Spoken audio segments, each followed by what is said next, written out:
a bustling city at dawn. Industrious workers set out from their homes, coming and going in a perfect and productive ballet.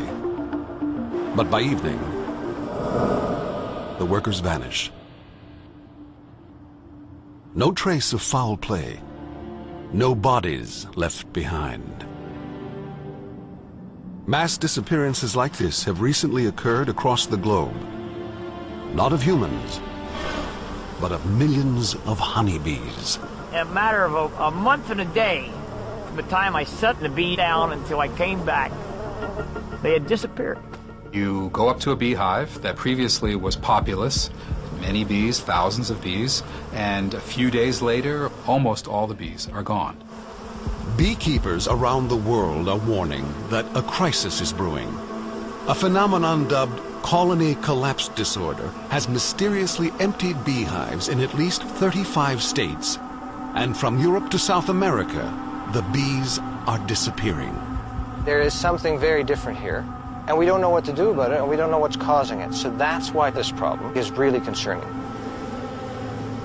Estimates are that about 600,000 of America's 2.6 million honeybee colonies may have just disappeared. In some areas of the country, up to 80% of the honeybees have vanished in as little as 6 months. And for such a small insect, the bee's disappearance could have colossal repercussions for humans. They're tiny creatures, their brain is small, and yet honeybees are the most important pollinator on the planet.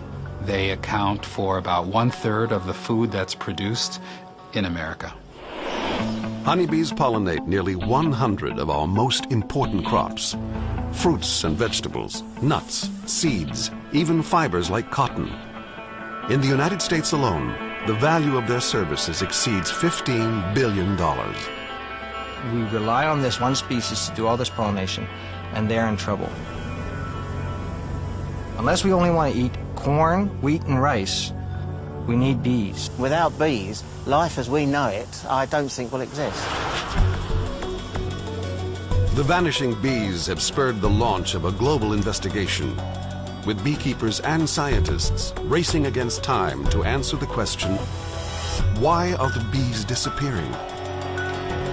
Possible suspects include toxic pesticides, parasites, malnutrition, or even an AIDS-like virus sweeping through the insect world. Pressure mounts to find a solution before the planet's premier pollinator is gone for good. Colony collapse disorder has surprised the public with the realization that the future of our food supply rests on the tiny honeybee. For many people around the world, the potential impact of colony collapse disorder is difficult to fathom. The loss of fruits, vegetables, even forage crops essential for meat and dairy cattle. Basically, flowering plants evolved with bees, and so they need each other in order to survive. So without bees or any of the insect pollinators, you won't get any fruits and you won't get any vegetables. What you'll be left with are all the plants that are wind pollinated, unless you can hire hundreds of thousands of people to hand pollinate these crops. Humans playing the role of honeybee. It seems an impossible scenario from a dark future. Whatever methods they develop to fight the virus, scientists stress that bees are up against more than a single threat. There's something more going on here than just this virus. This virus may be the cause of CCD, or even a sort of the straw that broke the camel's back. If CCD is caused by a combination of factors, this may be the one that pushes them over the edge. But certainly this virus alone is not the reason why worldwide we're having a decline of pollinators.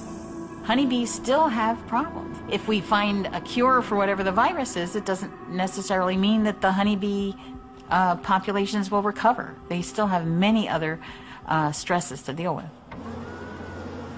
Although the bee's future is uncertain, colony collapse disorder has ensured that this extraordinary animal will no longer be taken for granted. What CCD has done is it's highlighted the fact that bees are in trouble. But there are a lot of bees dying every year, and they've been dying for 20 or 30 years like this. and we need to address that issue of bee health. If there's anything good that could come out of colony collapse disorder, first is having the attention by the media and the public on the problem here. That people beginning to realize how important bees and pollinators are. Beekeepers anxiously wait to see if this winter, almost a year after it first appeared, CCD will strike again. They emphasize that we have never had more at stake. We're scared to death because 1/3 of all the food we put in our mouths is put there by a honeybee. So in a long-term effect, it could be a very damaging thing to our whole, way of survival. Honeybees pollinate all those foods that nutritionists are exhorting us to increase our consumption of. It's the fruits, nuts, and vegetables. We'll still have bread, but all the color and vitality will be much harder to get and much more expensive. We need to be prepared to eat gruel without anything else if we don't have any of these pollinators. I think we should be concerned as a world about what's happening. People are saying, well, we could get by eating wheat and corn and that, but yes, but that we would lose everything else that makes life so special.